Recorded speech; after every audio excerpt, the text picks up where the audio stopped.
Kemudian kita juga perlu tahu ada namanya wakaf lazim atau wakaf wajib. Ini yang keenam. Wakaf ikhtiari juga. Dan ini dipilih oleh para ulama qiraat. Istilah wakaf lazim dan wajib ini sebagai ungkapan gambaran adanya anjuran yang lebih kuat untuk wakaf dalam tempat-tempat ini dalam rangka apa? Untuk meminimalisir adanya kesalahpahaman tentang maknanya ayat tersebut jika dibaca wasol. Jadi diharuskan berhenti di sini agar tidak muncul kesalahpahaman dari sisi maknanya jika dibaca wasol. Kalau dibaca wasol terbuka kemungkinan ada kesalahpahaman dari sisi makna. Sehingga di situ disuruh berhenti, yang dinamakan wakaf lazim atau wakaf wajib. Misalnya di ayat di surah Yasin itu, fala yahzunka qauluhum inna na'lamu ma yusirruna wa ma yu'linun. Kita wakaf di qaulu, fala yahzunka qauluhum, wakaf di qauluhum itu lazim, wajib hukumnya. Kenapa wajib? Karena dari sisi makna jika diteruskan bisa disalahpahami. Fala yahzunka qauluhum, janganlah sampai membuat susah kamu ucapan mereka. Harus berhenti di situ. Inna na'lamu ma yusirruna wa ma yu'linun. Saya tahu apa yang mereka rahasiakan dan apa yang mereka perlihatkan. Kalau diwasolkan, tidak wakaf di qauluhum, artinya jangan kamu menjadi disusahkan oleh ucapan mereka bahwa saya tahu, kami tahu apa yang disembunyikan dan apa yang diperlihatkan. Ini bisa dipahami keliru, di mana kata saya tahu apa yang disembunyikan dan apa yang diperlihatkan itu merupakan ucapan mereka, padahal itu tidak.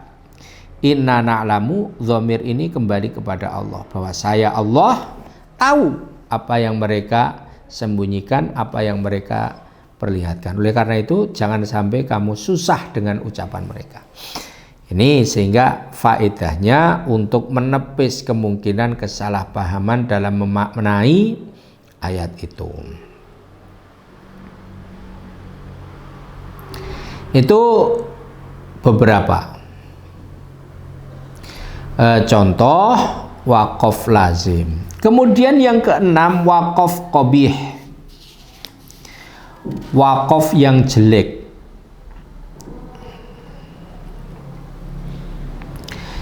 Apa itu wakaf jelek? Al-waqful ittirari indama yanqati'un nafas fayatarrul qari' ila an yaqifa mawqifan la yufidu au yufsidul makna.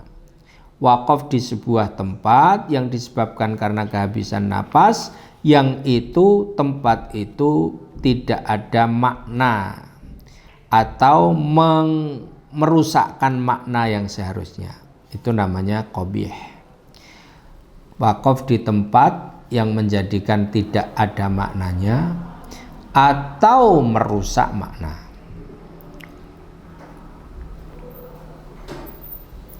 Ini wakaf qabih namanya.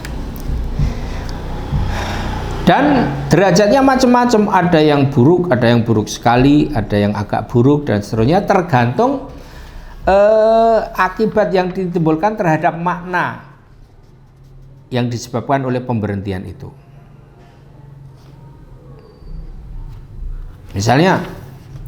Bismillahirrahmanirrahim. Kita berhenti bism, atas nama, enggak ada maknanya. Atau misalnya wa in kanat wahidatan falahan nisfu wa li abawaihi. Ini jelek sekali. Kalau perempuan satu maka mendapatkan bagian separuh. Kok berhenti wali abawaihi? Wali abawaihi seolah-olah wawunya ataf kepada wahidah itu, sehingga dua orang tua itu juga mendapat separuh, karena wawunya ataf. Wakaf di sini jelek sekali, padahal maksudnya bukan begitu. Wa in kanat wahidatan falahan nisf wa li abawaihi likulli wahidin minhumas sudus. Orang tuanya ini dapat masing-masing dapat 1/6. Tetapi kalau berhenti di wali abawaihi, maka seolah-olah maknanya adalah orang tuanya sama mendapatkan 1/6 seperti anak perempuan dalam hal warisan. Nah, ini kan merubah makna sekali. Kemudian juga jelek sekali, misalnya innama yastajibul ladzina yasma'una wal mauta. Berhenti di wal mauta. Bahwa ini maknanya akan berubah jauh. Sesungguhnya orang-orang yang mendengar mereka akan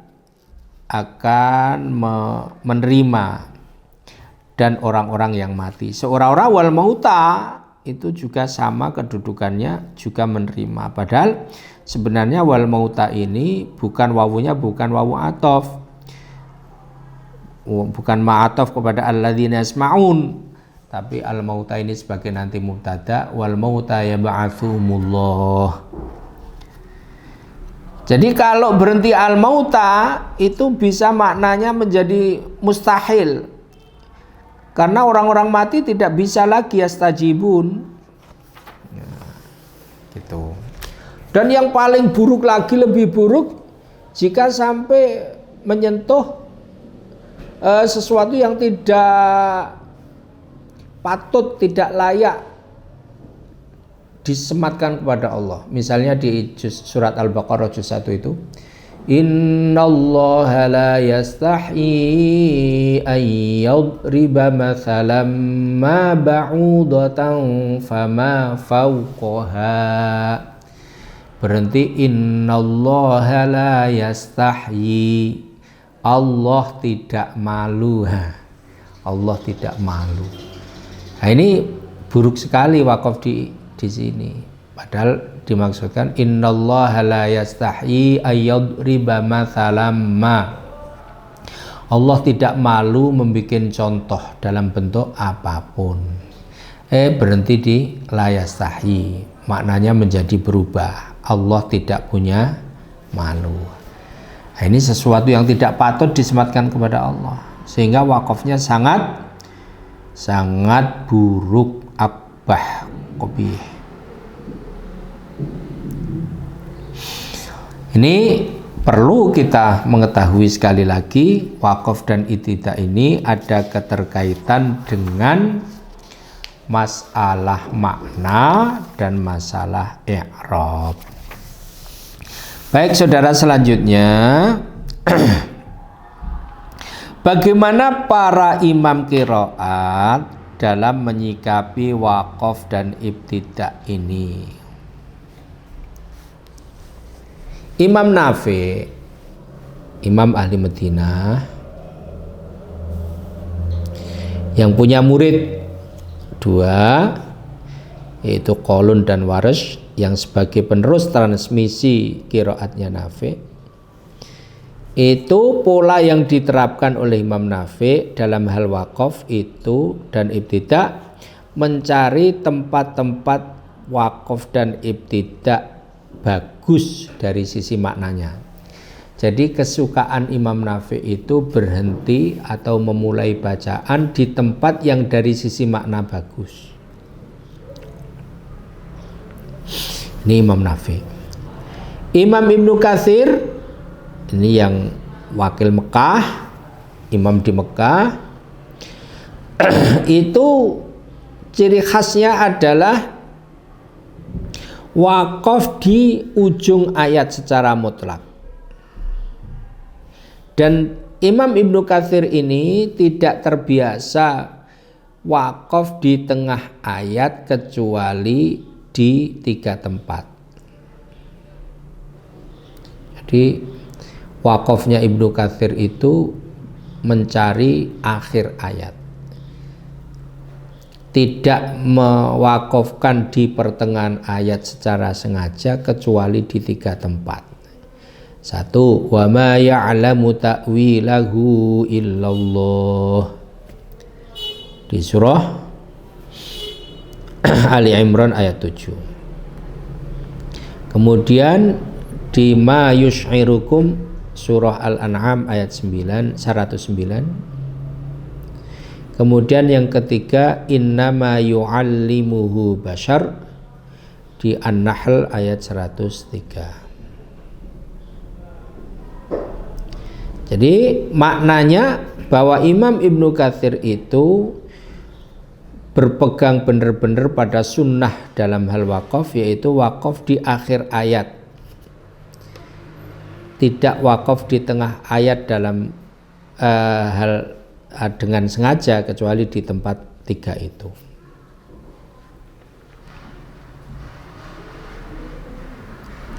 Kemudian yang ketiga, Abu Amr Ibnul Ala kebiasaan wakafnya itu di akhir ayat seperti Ibnu Katsir. Kemudian Imam Asim yang punya 2 murid, Hafiz dan Syu'bah. Yang Hafiz ini merupakan kebiasaan kita, apa yang kita baca riwayatnya itu wakafnya mencari ibtidak yang bagus. Di situ kalau ada ibtidak bagus, di situ beliau wakaf. Juga Al-Khuzai mengatakan bahwa Imam Asim dan Al-Kisai dalam hal wakaf itu mencari tempat-tempat yang kalimatnya sudah sempurna. Tuh. Sedangkan Hamzah tempat pemberhentian wakafnya Hamzah itu di tempat jika sudah kehabisan napas. Kenapa? Para ulama mengatakan karena Imam Hamzah ini bacaannya itu bacaan tahqiq, matnya mengambil mat yang panjang 6 harokat, mat jaiz, mat wajib, sehingga di mana tempatnya kehabisan napas, disitulah beliau memberhentikan bacaan.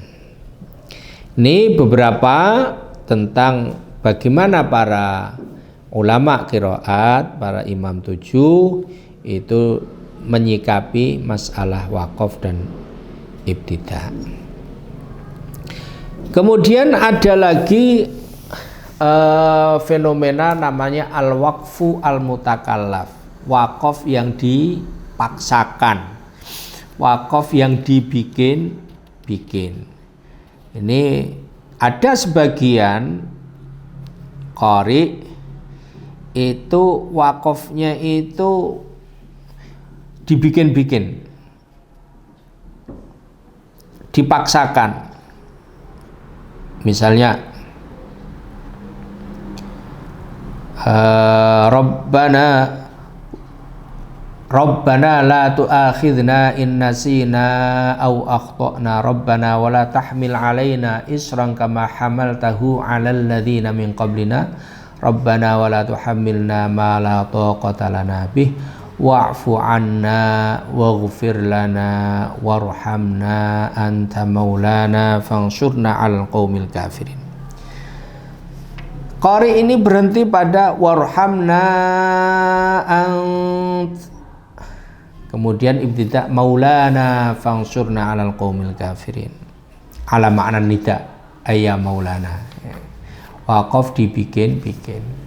Mestinya anta maulana, anta mubtada, maulana khobar. Dia berhenti di anta, kemudian ibtidak di maulana, dikesankan ya maulana. Ini namanya mutakallaf.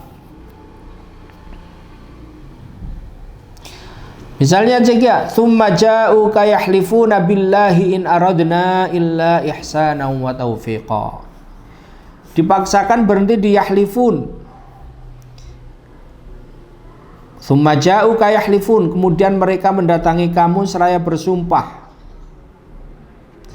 Berhenti di yahlifun. Billahi in aradna, billahi ini dimaksudkan makna qasam, sumpahnya. Billahi in aradna. Padahal aslinya baknya itu bukan qasam, bukan makna qasam. Nah, itu berhenti yahlifun, kemudian billahi itu halafnya, sumpahnya. Ini namanya mutakallaf. Misalnya lagi, faman hajjal baita ami'tamara aw i'tamara fala junaha alaihi ay yattawafa bihima. Berhenti di junah. Maka barang siapa yang berhaji di Baitullah atau umrah, maka tidak ada dosa. Kemudian alaihi ay yattawafa bihima. Alaihi ibtida di alaihi, memposisikan alaihi jar majrur ini sebagai khobar. Nah, ini jadi mutakallaf, dipaksakan. Padahal bukan begitu. Dan seterusnya, ini namanya mutakallaf, dipaksakan, dan ini tidak boleh. Kemudian selanjutnya, dalam wakaf ini ada istilah ta'anuq atau muraqabah. Kalau di mushaf itu sering dikasih titik 3 di dua tempat yang berdampingan. Misalnya di awal surah Al-Baqarah, dzalikal kitabu la raiba fihi hudal lil muttaqin. Di la raib itu ada titik 3. Terus fihi, habis fihi juga ada titik 3. Itu namanya muraqabah atau mu'anaqah.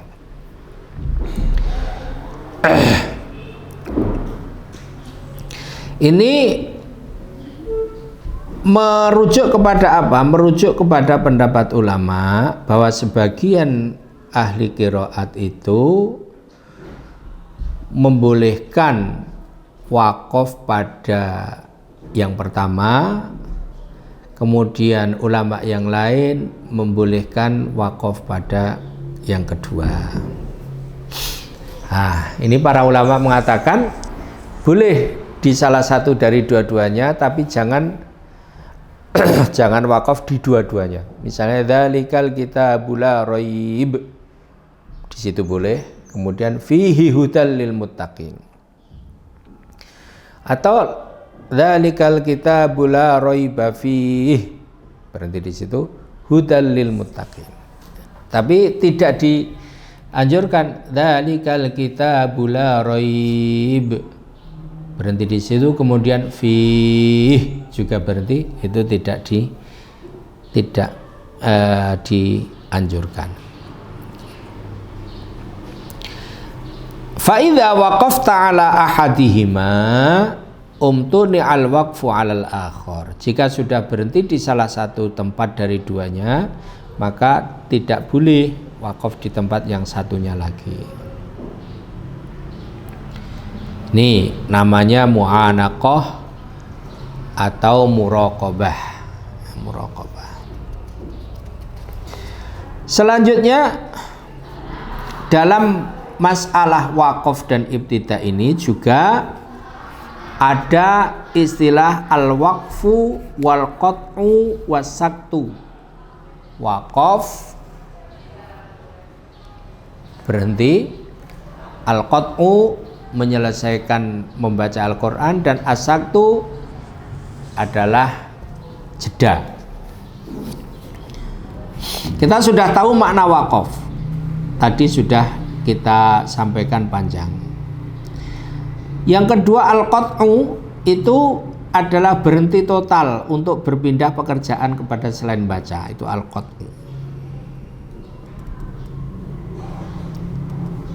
Kemudian yang ketiga, as-saktu, saktah. Fahuwa ibaratun an qat'is sauti zamanan huwa duna zamanil waqfi adatan min ghairi tanafusin. Saktah itu memutus suara dalam jeda waktu tertentu tetapi lebih pendek dibanding wakaf dan tidak bernafas kemudian melanjutkan bacaan selanjutnya. Jadi berhenti tanpa nafas lanjut membaca. Ini namanya as-saktu. Lah, para imam yang mempunyai bacaan saktah ini, satu Hafiz dari Asim. Ini punya saktah di 4 tempat. Alhamdulillahilladzi anzala ala abdihil kitaba wa lam yaj'al lahu iwaja qayyima. Iwaja berhenti, tidak bernafas. Kemudian lanjut bacaan qayyimah. Kemudian di Yasin, ya wailana man ba'atsana min marqadina. Hadza marqadina berhenti, tahan nafas, kemudian hadza. Kemudian di surat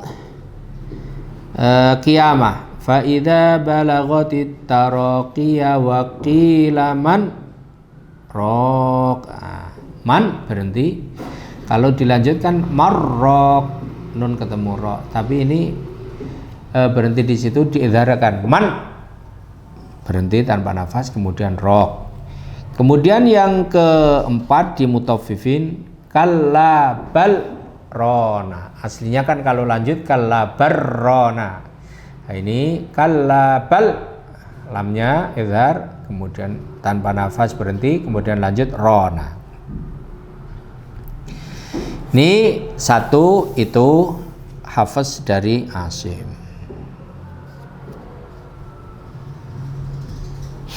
Kemudian yang selanjutnya Imam Hamzah. Nah, Imam Hamzah ini sahibus sakt. Ini yang mempunyai saktah itu Imam Hamzah.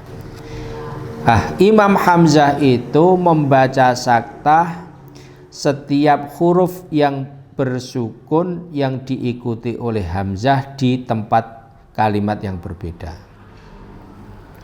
Kalau ada lafadz yang diakhiri dengan sukun kemudian diikuti oleh hamzah, maka itu mesti oleh hamzah disaktah. Misalnya qad aflaha man zakkaha, man amana billahi wal yaumil akhiri. Nah, setiap sukun di akhir kata diikuti oleh hamzah maka itu dibaca saktah. Innal ladzina kafaru sawaun alaihim, memnya mati ketemu hamzah, a'anzartahum am lam tunzirhum. Setiap sukun di akhir kata setelah sukun itu hamzah maka Imam Hamzah membaca saktah. Ini tentang saktah, qata' dan waqaf. Lanjut, bagaimana caranya kita waqaf? Bagaimana cara waqaf?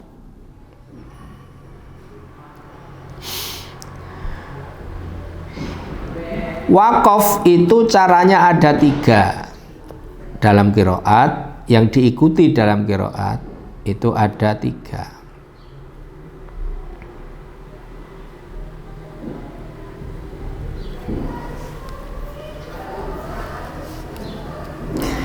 yaitu yang namanya sukun mujarrad, kemudian raum, kemudian ismam. Sukun, tok, raum, ismam. Sukun, jika kita berhenti pada sebuah kalimat, berhenti bacaan, maka itu disukun. Kemudian ada yang membaca dengan raum dalam kasus tertentu, ismam dalam kasus tertentu. Nah, bagaimana? Abu Amr, Hamzah, Ali Kisai, Khalaf itu membaca wakofnya dengan raum jika kalimatnya itu berharokat kasroh atau dhammah. Misalnya iyyaka na'budu wa iyyaka nasta'in. Nah, nasta'in itu sukun.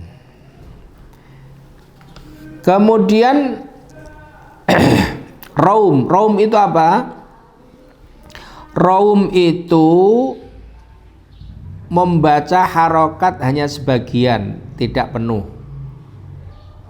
Membaca sebagian tidak penuh. Kalau ismam itu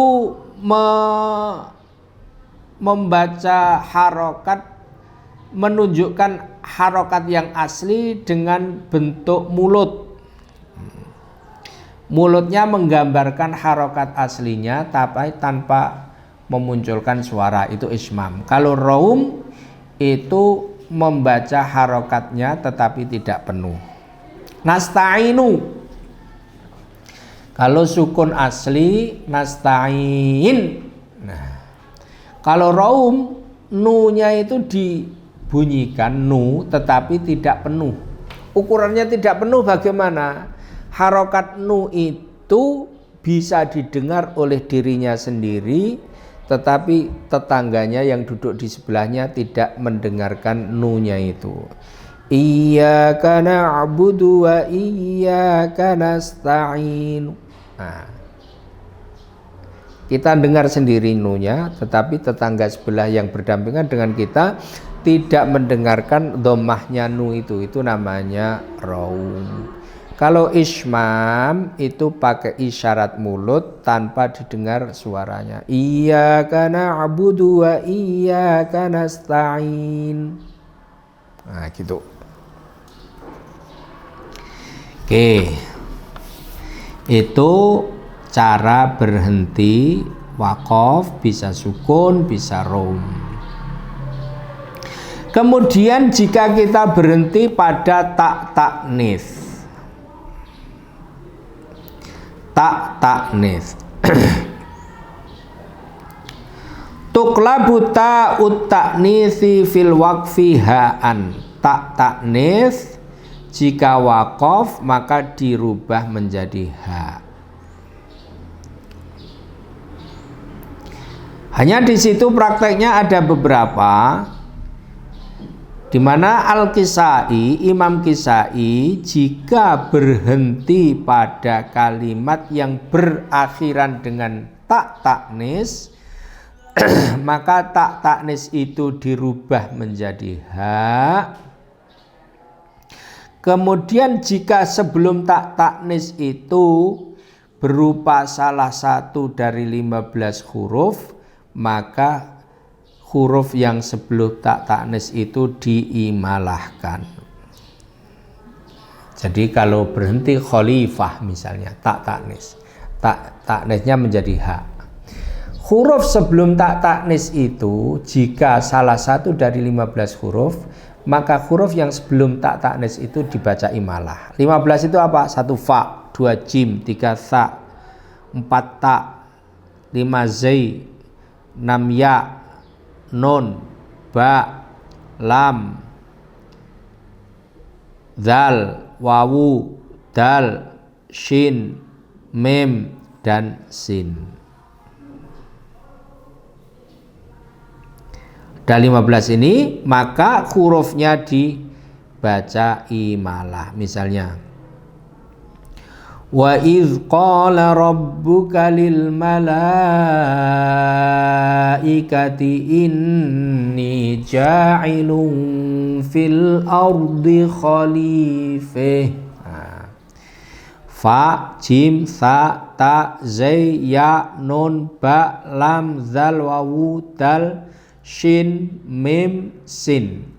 Jika itu berada sebelum taknis, maka kalau berhenti di situ huruf-huruf itu diimalahkan. Allahu nurus samawati wal ard. Mathalu nurihi kamishkatin fiha misbah al-misbahu fi zujajih. Kisai. Kemudian Kisai juga membaca imalah kaf yang jatuh sebelum taknis dan sebelum kaf itu ya atau kasroh. Kaf jadi taknis sebelum taknis ka, sebelum kaf itu ya atau kasroh. Misalnya ashabul aikah. Kalau berhenti aikah, ashabul aikih. Nah, dohikah. Jadi dohikih. Kemudian juga Al-Kisai mengimalahkan ro jika didahului oleh kasroh. Misalnya wujuhu yauma idzin nadhirih.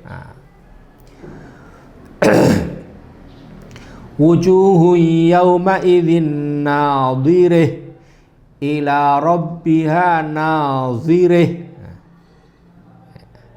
Ra yang jatuh sebelum taknis sebelumnya berupa kasroh.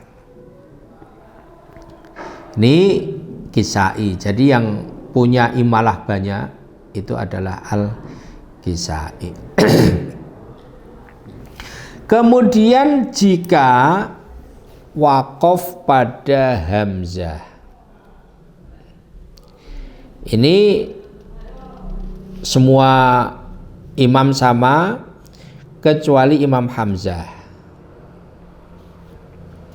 Kalau Imam Hamzah itu mentakhfif hamzah mutawassithah atau hamzah mutatarrifah di saat waqaf. Jadi hamzah yang ada di ujung atau di tengah, jika di situ waqaf, maka hamzah-hamzah itu ditakhfif. Ditakhfif itu artinya tidak dijadikan hamzah tapi dibaca menjadi alif. Misalnya Al-Qur'an, bacanya Al-Quran,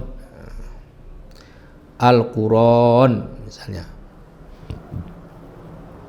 Itu hamzah.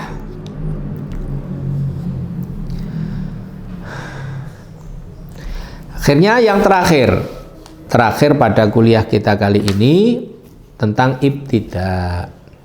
Bagaimana kita ibtida? Di mana kita ibtida? Al-haditsu 'anil ibtida yartabitu irtibatan wasiqan bil waqfi. Pembicaraan tentang ibtida punya keterkaitan erat dengan waqaf.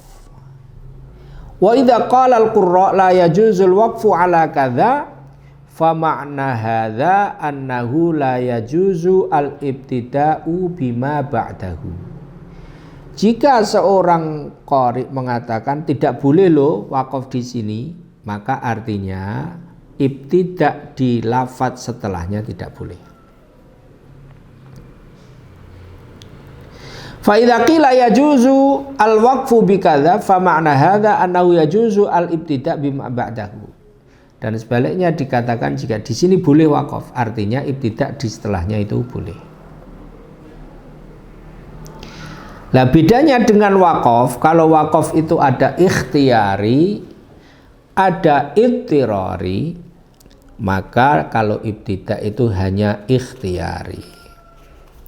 Tidak ada di sana ditemukan kedaruratan yang mengharuskan orang ibtidak di suatu tempat tertentu. Sehingga dengan demikian, maka oleh karena itu ibtidak itu tidak boleh kecuali di tempat yang itu maknanya sudah utuh, tujuannya terpenuhi. Nah, ibtidak itu juga seperti di wakaf, ada 4, ada yang tam, ada kafi, ada hasan, ada qabih. Dan masing-masing juga punya derajat masing-masing tergantung seberapa itu berkait dengan kesempurnaan makna. Mungkin itu kuliah kita pada kesempatan pertama ini. Ada sesuatu yang perlu dikonfirmasikan, perlu ditanyakan, silahkan disampaikan ke saya lewat WA. Insya Allah nanti kita akan bahas pada pertemuan selanjutnya. Dan pertemuan selanjutnya kita akan masuk pada topik yang kedua, yaitu tentang idhar dan idgham. Dan ini perspektif qiraat berbeda dengan idhar dan idgham yang kita pahami selama kita mengkaji hafaz ya. Jadi ada beberapa lebih luas lagi.